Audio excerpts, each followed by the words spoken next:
working? Alright, excellent. So I'm going to talk about one of your favorite subjects, that's you. I first have a little disclaimer. If you don't like some of the things I'm talking about, or I'll tell you or try to explain, I'm really sorry. Reality can be a little bit of a bitch sometimes. You can call your complaints with Zeus, Thor, Ram, Yahweh, or the great Ginger Man, or be content with that machine did the best it could. This is how it is. A few words about myself. I come from the southwest of the Netherlands, on a small island. My family is, well, long line of farmers. My dad broke with that tradition and became a salesman. For some reason, I went in a different direction as a community manager. That started also a hobby. I'm actually a psychologist. Did some business consulting stuff. Overstored of my hobby until I got a job as community manager in Linux. And now in OwnCloud, which is fun. I live in Berlin with my Brazilian wife and a German dog. And a few words about OwnCloud. So OwnCloud is basically what the name suggests. And we want to provide a safe cloud for people's data, all your data. So today, 2060, everybody puts their files online, right, in the cloud, either at Google or Apple or Dropbox or many of the other companies, Facebook obviously. So you can very easily share, with your families and your friends and your colleagues and the NSA, whether you want it or not. And some people are happy with some of the shares on that list, mandatory ones. So the idea of OwnCloud is that you take all of this on your own server. You run it at home or at your company or business. It's open source. It has all the same functionality like sharing with other people, public, private shares, sync clients. We have about 8 million users who have deployments that range from very high to, I think a deployment I think at 1.3 million users. So it scales from small to big. And petabytes of data. Well, we're very proud that as open source project we have about 1,000 contributors over the last 5 years. So we're also a rather big project in the community. If you want to check it out, OwnCloud.org is the obvious address where you can learn more about it. Now, on to the fun stuff. You might have seen pictures like this one. And the key here is that A, if you use the color picker, you can see it has the same RGB value than B. Which is a bit odd because it sure doesn't look like that. And these lines are really horizontal, blue ones at least, even though they really seem oddly slanted. And this is not a GIF. Now it looks like it, but if you look closely, you see JPEG artifacts. It's a JPEG. Stop moving. Now these things are called visual illusions. And that term really is a misnomer. Because there's nothing really illusionary about them. They're just images. It's just your eyes that, when processing them, basically screw up. And not even your eyes, it's your brain. Your brain makes something out of these images, and it doesn't work. Which is weird. Right? Now, consider this my last warning that reality is a bit of a bitch. The thing is, this is not just happening with what you see. This happens in other areas too. Your brain doesn't only screw up with pictures, it screws up with other things too. So let's talk about the human brain here for a second. And I apologize in advance to neurosurgeons. I'm taking a couple of liberties with reality here to get the point across. Bear with me. So the green part, this is here at the back. The whole green part, the dark green and light green. This is what your brain uses to basically process visual information, as in see stuff, look at stuff. Now, the fourth part, brown part, roughly equally big, that's the part where decision making is. Rational thinking. Again, I'm maybe some degree of reality here, but that's kind of what it was. Now, what is the key here you need to realize? We are either created or evolved to look at stuff. Right? This green part of your brain started working about 8 hours a day, pretty much the moment you were born, and is now working 16 hours a day while you look at stuff all day long, be it a screen or stuff around you. It used to be trees, I guess, a lot of these days it's text, either on paper or on screen, but you look at things all the time. Yeah? Your brain was designed to do this. It has all these parts where it does, for example, pattern recognition, where it does even just cancer detection. A lot of this we can actually do in computers or simulators. It's pretty well researched by psychologists what it does and how it does it. How about logic? How often do you make a rational, thought-out decision on a day? Now, depending on who you ask, and then I mean within psychologists, they will give you an answer somewhere between once a day to once a week. So it's slightly less practiced than the Greek part. And you think, what is he saying? I mean, come on, I make decisions all the time. I decide what to eat for breakfast. I decide when to cross the street. Well, there's some interesting research that kind of tells you that that might not be correct. Like, for example, crossing the street. I mean, in the end, it's the red or green light that usually tells you to go. And to what degree is this not part of your brain really involved in that? You'd be surprised to find out how little that is, how much of this behavior is actually automatic. That's why you will actually find psychologists who will say the answer to the question of how many logical decisions do I make in a day or week is none. And this is really interesting stuff. Let me try and give you some examples. So, there have been some fascinating experiments done with trying to make people, do things without them being aware of it. I mean, realize, if you have made a decision, you've got to be aware that you did and why you did it. Otherwise, you didn't really make the decision, did you? Let me give an example. There's some experiments. They ask people their favorite color.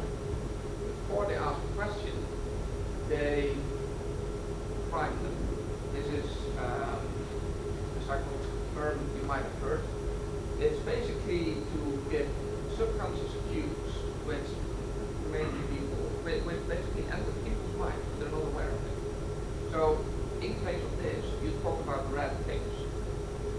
You put roses in the waiting room. You talk about how wonderful Ferraris are. And when you ask people for their favorite color, 9 out of 10 will say red. Then you ask them why. They will not be referring to the roses or the Ferraris or anything else. They will be entirely unaware that their choice was basically made for them by the stuff in their environment. So was this a conscious decision? Was this a logical, rational decision? I think it's not difficult to argue that it wasn't. The decision was made for them. Similar experiments with people in the waiting room. Now you have two different waiting rooms. One waiting room with pictures of old people, snails, other slow things. Another waiting room with Ferraris, cheetahs, and other fast stuff. And then when you call them, you measure the time it takes them to get up and come to the desk. It will differ. Obviously, people in the slow room will be slower. If you ask them about it, they will say, what the heck are you talking about? And people are not aware what influences them and their decisions. Now, of course, this is all very weird, right? It's stuff you probably don't expect. But you might ask yourself, how far does this go? I mean, my bigger decisions in life. I mean, and of course, what happens when I'm in a room and I'm not influenced by other stuff? How does this work on a brain level? I'm going to tell you about one last interesting experiment that has been replicated in many ways, and it's really the reason why a lot of psychologists say don't make any decisions. This experiment works very simple. You put somebody in a room with a button, and you tell them the only thing you have to do is to sit there for a while, and whenever you feel like it, you hit the button. That's all. There are no rules, there are no rewards, nothing more complicated there. You just hit the button whenever you feel it. I mean, this must be one of the most free decisions you can make. We're not trying to control you, we're not trying to influence it. Of course, we are measuring brain activity because everybody want to know what's going on with that brain activity. Now, experiments show that about 500 to 600 milliseconds before the person hits the button, there's activity in the motor part of the brain that's the blue part. So basically, your brain is gearing up for pushing the button. And we can predict then exactly when someone will hit the button, about 400, 500, 600 milliseconds before. Depends a bit on how you measure and where you measure. What happens if you interrupt people at the time and ask them if they already decided to hit the button? Because you know the brain already did. The brain was already done to do it. They are not aware of it. They will tell you, no, I wasn't, I don't know why. I was thinking of something else. I hadn't decided to hit the button. We know they were going to hit the button. Do you make the decision? Or does your brain make the decision and tell you about it? Yet, despite all this, we all think we're very, very clever, right? And I mean, of course we are, right? I mean, we've developed and discovered some amazing things in the last, well, either 6 or 100,000 years, depending on who you ask. So, there are a couple of things from these smart guys here. You must all be a little smarter now, and I can tell you, if you would do an IQ test now, you would score a couple of points higher than if there were things that would find me there. Again, what's happening here? So, the interesting thing is that despite the fact that these people were very smart, they also did some really wrong stuff. For example, take Mr. and Porter, Newton. If you would have asked Newton at the end of his life what his most amazing discoveries were, he wouldn't be talking about the breakthroughs that he did in math, or even his discovery of gravity and the rules of gravity. He did discover gravity. Now, he would tell you that his biggest discoveries were in the area of alchemy, the occult. He tried to discover the philosopher's stone, which, if you touch it on any object, it will turn into gold. And he was looking for the elixir of life that will make you live forever. He believed that those were the biggest contributions to science, what he discovered in those areas. So, what was that? Was he smart or was he stupid? You know, I mean, what's going on here? Is this lack of knowledge? Is this kind of like a blind spot? Let's talk about intelligence a little bit. I'm going to just take one example. Math. And part of math is, of course, well, gambling, right? And throwing dice is really old. This is an Egyptian stone, 20-sided. And when I say Egyptian, I mean the old ones. So this is 3,000 years old. Now, if you throw this stone, how big is the chance on a 7? 20 is, alright? And I throw again. How big is the chance of getting number 7? Alright. And what if I throw twice and I want 2 sevens? How big is that chance? Yes. We know this, right? So when did mankind discover this little fact about throwing dice? Who thinks the Egyptians knew? Nobody. That's got to go out of one person. Alright. So who thinks that the Greeks figured this one out? Hands, show me hands. How many do you think the Greeks knew this? This multiplication rule, this limit. And that if you throw another dice, the second one is not related to the first. But of course 2 are related to 1. Indeed, not them. The Romans, say the year 300 something. You're all very skeptical of mankind. I guess what I said earlier must have worked. Well, you're all very correct.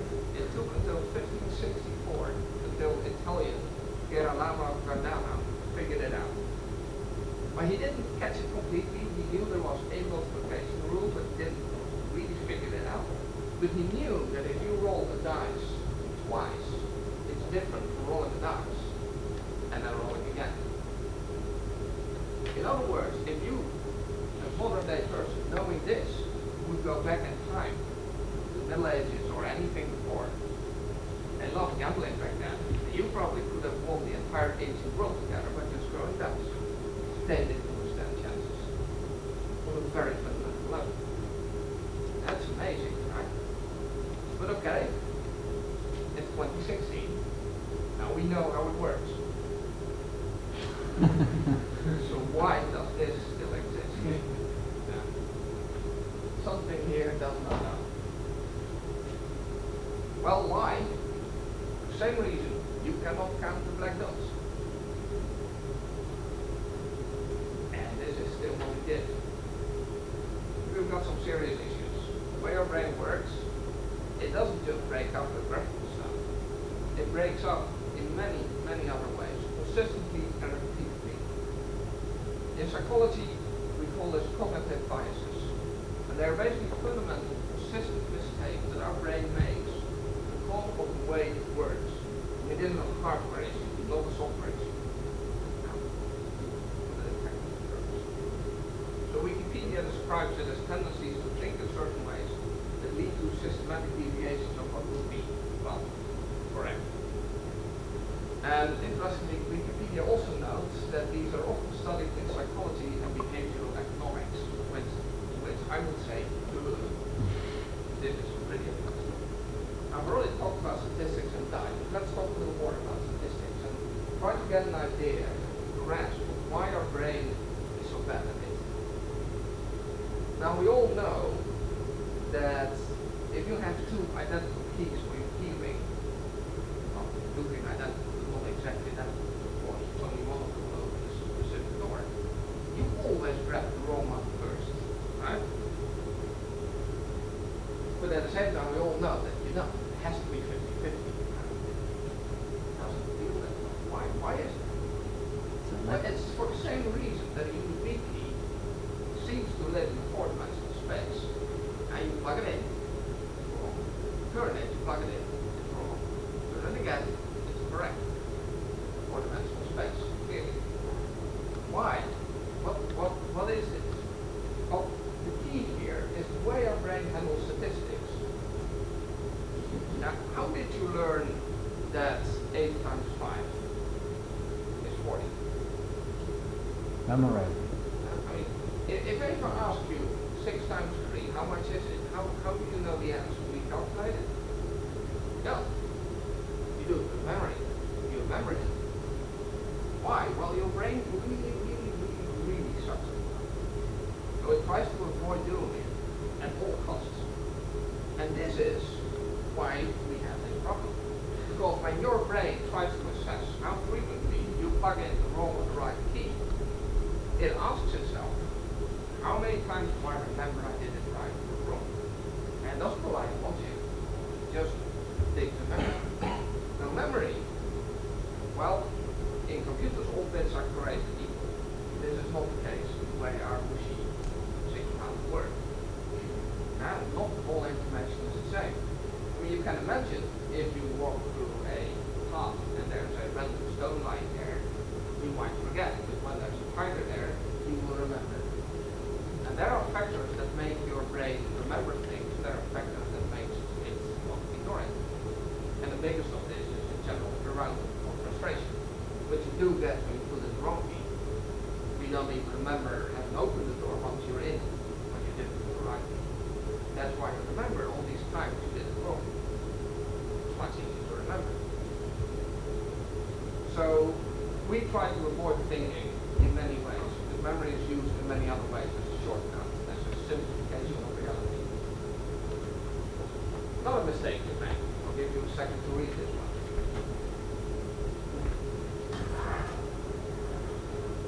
This is from Paul Cassidy. You don't follow it. Definitely worth it, second out of line. So we see causality and correlation. And yes, there often is one, but not always. Let me give you a nice example that I got during my studies when we had to study statistics, which was obviously a boring part of psychology, but still interesting sometimes. They told us that there was a correlation between having a handbag and getting cancer. This is real. If you have a handbag, you're more likely to die of cancer than when you don't. We all realize that this cannot be because something in handbags causes cancer. It has to be something else. Which is true. It happens to be that women are more likely to carry a handbag and women are more likely to get cancer. So the relationship between handbags and cancer is not the direct one. If you take into account the fact that the gender of the person carrying the handbag, the effect goes away. So there's no causal relationship, even though everybody was for a second thinking, how can this happen? Correlation doesn't imply causation. Yet you always think that. Alright. So sometimes our brain makes us think weird things. Fair enough. I yes, by now you won't believe me on that one. But it also makes weird decisions. It goes further than just thinking weird stuff. It makes us do weird things too. Let me give you an example, and I won't answer it this time. Let's say you're going to buy a television. Expensive one, let's call it 5,000 euros. So you pick the one you want. And you're standing at the checkout with the TV next to you on a little cart, because of course 5,000 euros gets a big one. And you're about to pay. There's a guy standing behind you in line. He says, hey, across the street is another electronics store. They sell the same TV, 4,995. How many of you would cross the street for that? I want hands. One. On Scrooge. Alright. So, another scenario. You're in town for a conference, and you have to make some notes in your notebook who you didn't bring a pen. So you quickly run to the store somewhere, buy a pen. But obviously you pick the wrong one. The cheapest pen they have is 5 euros. You stand in line, the girl behind you says, hey, just go to that store on the other side, they sell you 2 euros. How many of you would cross the street? That's a lot more hands. Do we all realize how silly that is? In both cases, you just cross the street. The relative cost of the item you buy is completely irrelevant, logically speaking. In one case, you didn't want to cross the street for $5, but you do want to cross the street for 3, just because the item you buy is different. This is not logical, and yet you're not unique in making this decision. Most people would do the exact same thing. You're not as logical as you thought you were. And many people have so many more mistakes that they consistently make. We all have what we call illusion of superiority. Most people think they're smarter than average, which, statistically speaking, really cannot be true. Interestingly enough, we're also overconfident in what we think we know about the world. They've done a study where they gave people a bunch of questions. They were all relatively critical. This was done in the US, so they asked who the current president of the United States. They asked how many states does the United States have. I mean, questions that people generally really know. And then next to every question or answer box, they put a checkbox. They said, look, if you are 100% sure, like really 100% sure that you've got this one right, just put a check mark here. No pressure. If you have a little doubt, just don't put it there. It's not like it has any effect on rewards or anything like that. You just want to see how sure you are. Now guess how many of those questions were still wrong? 20%. 1 out of 5, the answers that people were really 100% sure about, they still got wrong. But that's pretty epic when you think about it. Right? So you can really think that in many cases, like at least 1 out of 5 times that you were 100% sure of what you think, 20% wrong. That's a lot. And it's not that we're all overconfident all the time. If you give people a task to do that is quite difficult, they will actually think that they're worse than average. So it's not that we are not good at knowing, and it's not that we overestimate ourselves. It's just that we're bad at estimating how good we are and what we know and how much we know. There's a massive list of other mistakes that we make. Look it up on Wikipedia. There's quite an interesting list called like common biases, but there are so many. It's difficult to estimate how many there really are. I mean, fun one, for example, that I also like a lot is the well-traveled road effect. If you ask somebody to estimate the distance between 2 points, it matters how often they've traveled it. The more often they've traveled it, the shorter it gets.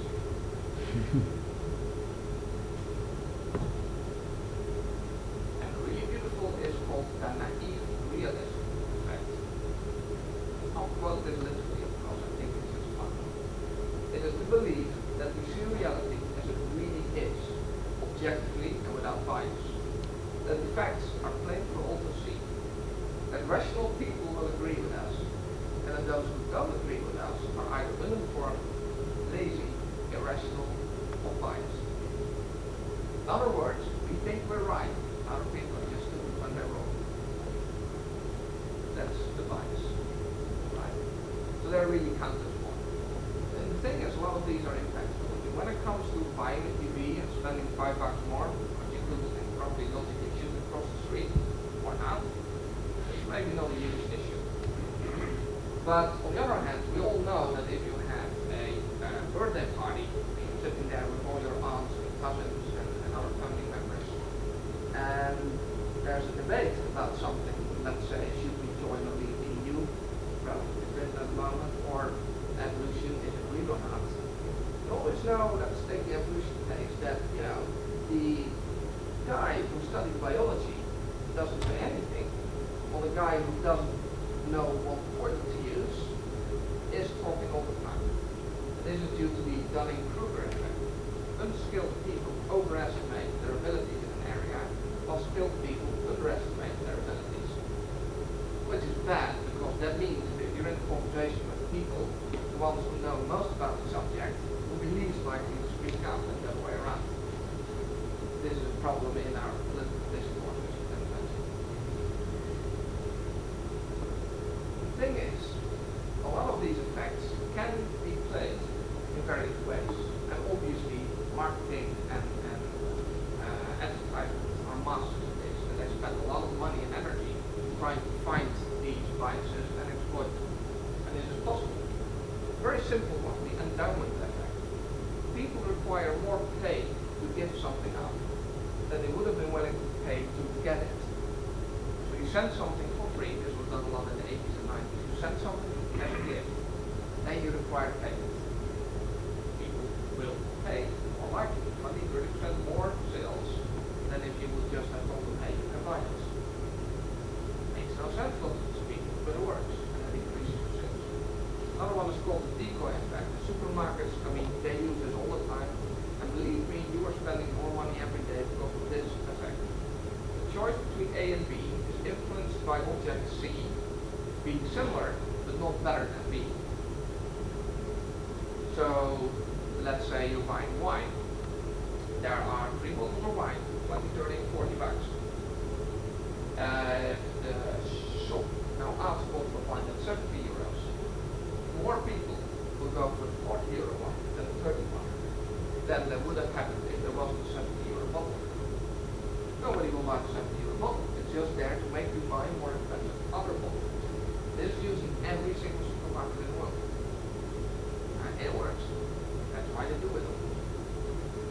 And this is just exploiting the mere exposure effect, or familiarity bias, as it's called. The fact that you've seen this a lot makes you like to have more. Just see it. Doesn't matter how, you don't need to think about it or do anything, but just the fact that you've seen it makes you like it more. I'm hoping that I'm not slide at the beginning will have that effect right away. I have a massive list here that I will save you from. But some of these are very impactful. Some of these can really have an effect that is harmful. And obviously when we get to social media and networks, you can see some of that, right? Our opinions are influenced not by logic and by rational things and facts. I think by now you start to understand that our opinions are way more socially influenced. So the people around us, friends, family, and our colleagues, they determine our opinion to a very large degree. Well, how do you get the opinions of your friends these days? Via social media, via Google, and via Facebook, and via Twitter. Now imagine that these guys would just tweak, the weird algorithms that are behind, for example, Facebook timeline. Nobody knows how that works. How do they determine what's relevant? Well, maybe things that are negative about them will determine a little bit less negative, or a little bit less relevant. And things that are positive about them will be a little more relevant. So they can change their opinion about that, or about any political subject. This can make and break any kind of election, I think, in the world. Are they doing it? Probably not. Will they, if at some point they get under economic pressure? I think so. A bit of an issue there. Now all of this is You are awake, healthy, sane, not tired. You haven't been dancing for hours or went in the desert to meditate, because then you will see some really weird shit, believe me. Now, this is when you're all healthy and normal. All drugs. I mean, imagine, of course, the fact that there are a lot of substances that will change our behavior all the time, and then how we act under stress. A lot of people act quite differently under stress and make even less logical and sane decisions than they do when they're not acting under stress. It gets worse. The big question you might have at this point is, how the heck can I deal with this crime? And that's not easy. Now, yes, for a lot of these things, studies have shown that you can compensate for it. Especially preconceptions like racism or sexism. You can actually compensate for these if you're just aware of them. And as long as you're not under stress or on drugs or something else, you will act a lot less racist or sexist than your brain actually tends to behave. Just because you know that you shouldn't be. Right? And training can help with these things. Here's the kicker. A lot of these biases are actually worse in intelligent people. The smarter you are, the better your brain is at lying to you. A lot of these effects actually depend on you lying to yourself. Take, for example, the idea of alien abduction, which was quite common in the 90s. These days, everybody has a mobile phone and can take a picture at any time. And the fact that there aren't suddenly millions of pictures of aliens abducting people kind of should be proof that aliens aren't regularly abducting people. But in the 90s, a lot of people believed this. And what do you know? It was often quite intelligent people who believed this. Why? Because it isn't easy to integrate all the evidence against it and still believe it. You need to be able to tell yourself, look, this is part of a conspiracy. Let's put up my aluminum hat. What can happen? And this is actually takes some cognitive skills. Maybe not of the best kind, but still, you need to be actually a smart guy to believe this. A modern day example is the vaccination fears. A lot of people believe that vaccines can cause autism. You know where this belief is strongest? Silicon Valley. Not exactly the place of the stupidest people. It's pretty much where there's fear originates. It's very smart people who believe this stuff. I mean, there's so much evidence against it. They will just say, look, this is the industry, they're trying to sell, they need to make money, etc. And I mean, yes, all these arguments play a role. See discussions about Monsanto and GMOs, and which are illegal in Europe. And these are not rational discussions. They are not. They really are not. If you have an opinion on them, well, you need to doubt yourself a little more than we do. And this is in general the thing. We are way confident in ourselves and our abilities. Now I mentioned racism or sexism. Again, we believe we are smart. We believe that we treat all people equal, progress or rational. But we're not. We really are not. We don't treat people equal, even when we think we do. And if you're aware of that, that can already help you do better. So in general, I say be nice as a way of dealing with it. And just try to treat other people a little better. Because there are workarounds for these bugs in our brain. But they require some skills and some efforts. Now, I am 5 minutes on the end of my time. I have a few more slides on how to deal with this. And communication away from the keyboard, so to say. So, I will skip some of these points because we don't have too much time. But let's start with the initiation protocol. Have conversations. And this is about how to feel better with these things that are difficult for a lot of people. Now you will notice in real life that the physical protocol is not abstracted from the communication protocol, as in it matters what you look like, what you wear, and how you look at people, whether you look them in the face or not. So the way to deal with working with other people in this regard is to think of your first code when you talk to people first. And the first time you communicate with people, think about how you did the first code in the new company, right? You did proper unit tests, and you try to document it extra good, extra well. This is the same thing you interact with people, especially in the beginning. Try to do a little bit extra. It really helps. And another thing that a lot of, especially people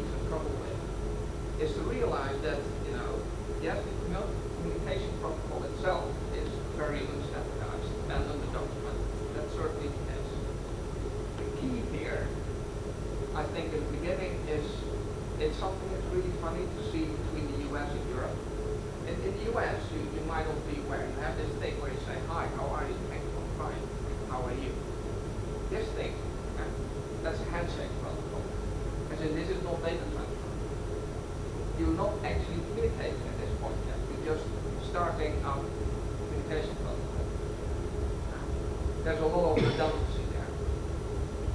And just realizing that helps a lot. And the last and main thing I want to try to get across here is culture. Our behavior, again, is not logical. We're not as sane as you think. There are huge cultural differences.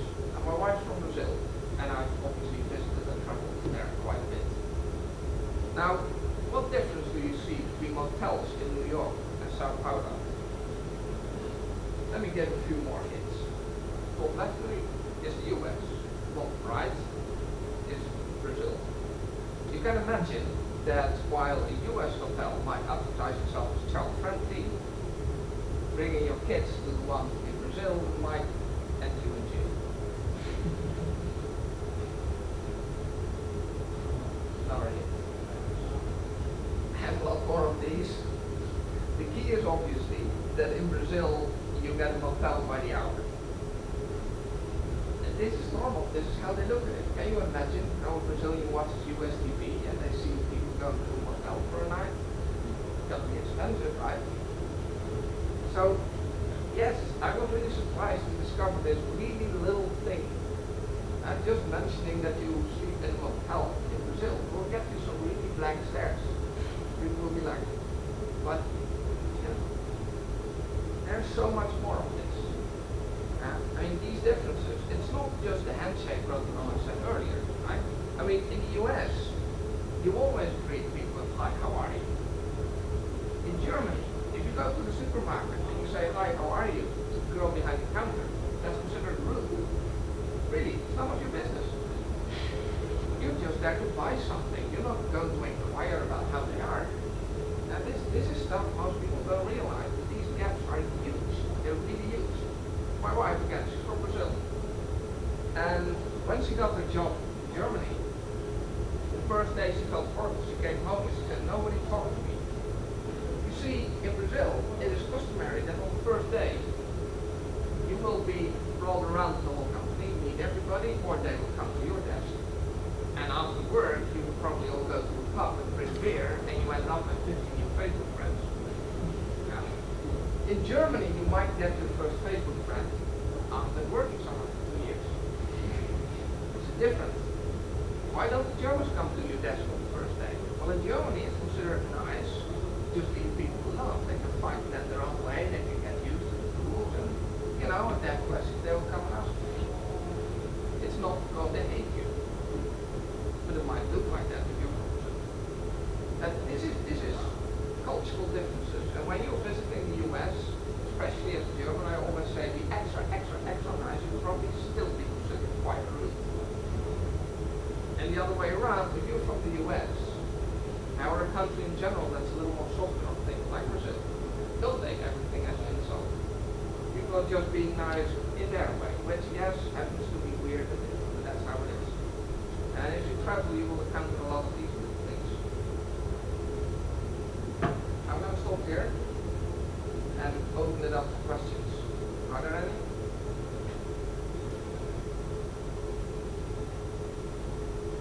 I can go for 5 minutes more.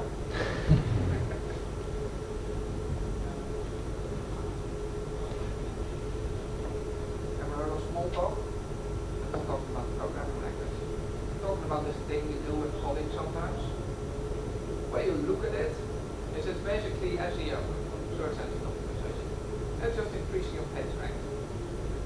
That's why if somebody asks what happened last night, tell funny stories, not about a family member that's totally ill.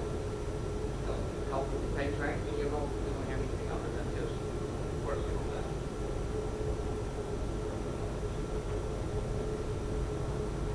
There are many issues that people do. Should I stop or should I continue? We should still have 5 minutes. Again, if there are questions now, just shoot. That's okay. I can also go on if you like.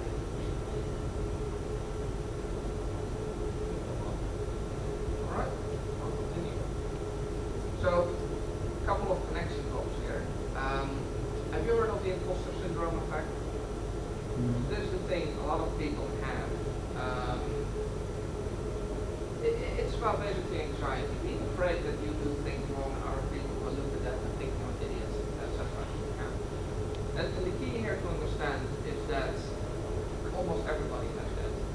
as a matter of fact, I think people who don't have it, that's not very healthy. Because it means you want to learn, you want to get better, and you're worried about not knowing what there still is to learn. I mean, people are always certain of themselves. They don't ever learn anything, do they? They'll never ask questions or get anywhere. So one cause behind this anxiety is that we usually see only finished work of people. We don't see the hours that they spend trying to fix it out to make it work.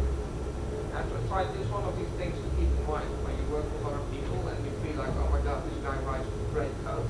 Well, you should have seen his work around, okay? It wasn't as good as the final one. Even if it is, I mean, the way to get to that point is by learning and not being worried about having to learn. That's okay, it's normal, it's healthy. Yeah. There's a bias here. It's a spotlight effect. Yeah. We think we're far more interesting than we really are. And it might sound silly because people of low self-esteem who are always anxious about what other people see them, they might not think of themselves as important, but this is exactly the key. You think other people care more than they actually think.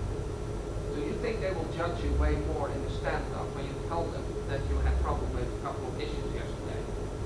They don't. They're way too busy with their own shit to think about yours. And this is really how it is. I mean, I personally have this thing when there's a group of people sitting somewhere at the terrace, for example, just at the drinks, and I walk by. And I really find it impossible not to be super self-conscious at that point. I really think, oh my god, they're all looking at me. They're not. I know they're not, but it really feels like that. This is something, you can deal with. And the first step there is realization that no, most people are way too busy with their own stuff to really think too much about you. I think we'll stop there. Thank you very much, Jos, for your great presentation on rational thinking and as well as social aspects. I think we really enjoyed the conference and your presentation. We would like to give a small gift from us as well.